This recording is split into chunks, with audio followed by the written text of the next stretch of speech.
మీ personal interviews మరియు వ్యాపార ప్రకటనల కొరకు ఈ నెంబర్ని సంప్రదించండి. అందరికీ నమస్కారం. ఒకరు ఒక ప్రశ్న అడిగారు. 50 సంవత్సరాల పైబడినటువంటి వాళ్ళు మరి ఏ విధమైనటువంటి ఆసనాలు చేయవచ్చు? సాధారణంగా యుక్త వయసులో ఉన్నప్పుడు అన్నీ చేయగలుగుతూ ఉంటారు. చిన్నపిల్లలైతే ఇంకా రకాలైనటువంటి చాలా ఫ్లెక్సిబిలిటీతో చేయగలుగుతూ ఉంటారు. కానీ 40 ఏళ్ళ పైబడిన తర్వాత కొంతమందికి ఒబిసిటీ సమస్య రావచ్చు, కొంతమందికి కండరాల బిగితతనంతో ఏర్పడుతూ ఉండొచ్చు, అంటే స్టిఫ్ అయిపోతూ ఉంటుంది. ఇట్లాంటి వాళ్ళు కొన్ని ప్రత్యేకమైన ఆసనాలు చేయలేరు, కొన్ని మాత్రమే చేయగలుగుతూ ఉంటారు. కాబట్టి ఒక 50 సంవత్సరాలు పైబడినటువంటి వాళ్ళు చేయగలిగేటటువంటి ఆసనాలు ఏవైనా చెప్పండి. తేలికపాటి ఆసనాలు వాళ్ళు కూడా చేయవచ్చు. చక్రాసనం కానీ, అలాగే త్రికోణాసనం కానీ, అదేవిధంగా వాళ్ళ యొక్క ఎత్తుకు బరువు ఉన్న దీన్ని బట్టి సూర్య నమస్కారాలు కానీ కొన్ని ఆసనాలు చేయవచ్చు. వారు కూడా ప్రతిరోజు ఈ ఆసనాలు ప్రతిరోజు చేస్తూ ఉంటే ఒక 3 నెలల నుంచి 4-5 నెలల్లో హైట్కి తగ్గట్టు వెయిట్ ముందు ఎక్కువగా ఉంటే తగ్గించుకోవాలి. ఎక్కువగా ఉన్నవాళ్ళు ఆసనాలు కాదు ఏది చేయలేరు, ఆయాసం వచ్చేస్తుంది, చాలా బరువుగా ఉంటుంది, వాళ్ళ శరీరం వాళ్ళ సహకరించలేనప్పుడు ఇంకా చాలా అనీజీగా ఉంటారు, దేని మీద కాన్సన్ట్రేట్ చేయలేరు. కాబట్టి ముందు అధిక బరువును తగ్గించుకున్నట్లయితే ఒక 3 నెలల్లో వీళ్ళు కూడా అడ్వాన్స్డ్ ఆసనాస్ తప్ప చాలా రకాలైనటువంటి ఆసనాలు చేయవచ్చు. మా దగ్గర 70 సంవత్సరాలు పైబడినటువంటి వాళ్ళు, 80 సంవత్సరాలు పైబడినటువంటి వాళ్ళు టీచర్లు ఉన్నారు. వాళ్ళు ఇప్పుడు కూడా చాలా ఎనర్జెటిక్గా సూర్య నమస్కారాలు చేస్తారు, ఇంకా అన్ని రకాలైనటువంటి ఆసనాలు చేస్తారు. మాతో పాటు సమానంగా వాళ్ళన్నింటిలో కూడా పార్టిసిపేట్ చేస్తూ ఉంటారు.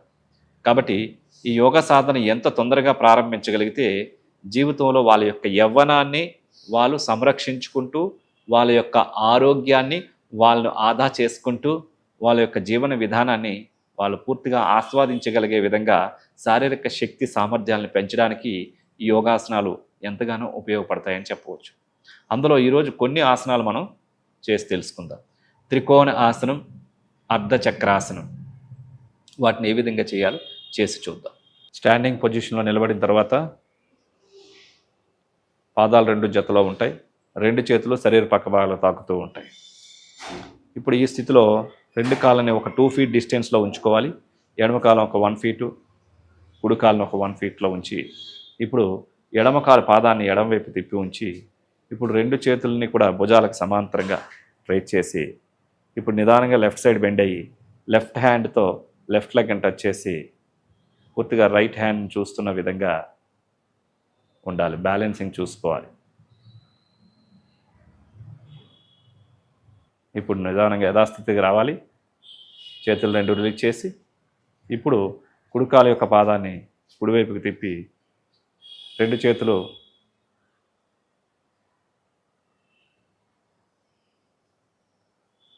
రైట్ చేసి కుడి చేత్తో కుడికాలు యొక్క పాదాన్ని పట్టుకోవాలి. ఇప్పుడు యథాస్థానానికి రావాలి. కాలు 2 సమాంతరంగా దగ్గరికి తెచ్చుకోవాలి. ఇప్పుడు అర్ధచక్రాసనం, స్టాండింగ్ పొజిషన్లో నిలబడిన తర్వాత పాదాలు 2 జతలో ఉంటాయి. 2 చేతులు నడుం దగ్గర ఉంచుకొని శ్వాసను తీసుకుంటూ ఎంత సాధ్యమైతే అంత పూర్తిగా వెనక్కి వంగాలి. మెడని, భుజాలని, హెడ్ని వెనక్కి రేట్ చేసి ఆసన భంగంలో స్థిరంగా ఉండాలి.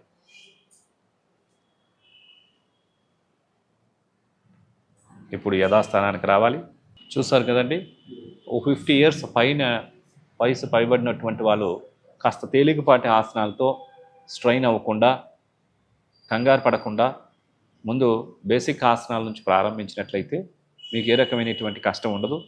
అలా కాకుండా ఒకేసారి కష్టపడి అన్నీ చేస్తే కండరాలు పట్టేయడం కానీ, ఒళ్ళు నొప్పులు కానీ ఇలాంటివి ఉంటూ ఉంటాయి. అలా కాకుండా ముందు తేలికపాటి ఆసనాలు చేస్తున్నట్లయితే కనుక రాబో కాలంలో చాలా రకాలైనటువంటి ఆసనాలు మీరు వేయగలుగుతూ ఉంటారు.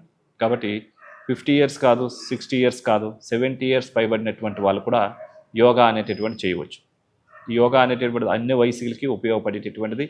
కాబట్టి ఈ యోగాసనాలు చేస్తే మరి శరీరంలో ఫ్లెక్సిబిలిటీతో పాటుగా ఇమ్యూనిటీ పవర్ పెరిగి స్ట్రెస్ రిలీజ్ అనేటటువంటి జరిగి చాలా హాయిగా ప్రశాంతంగా జీవించగలుగుతూ ఉంటారు. నమస్కారం.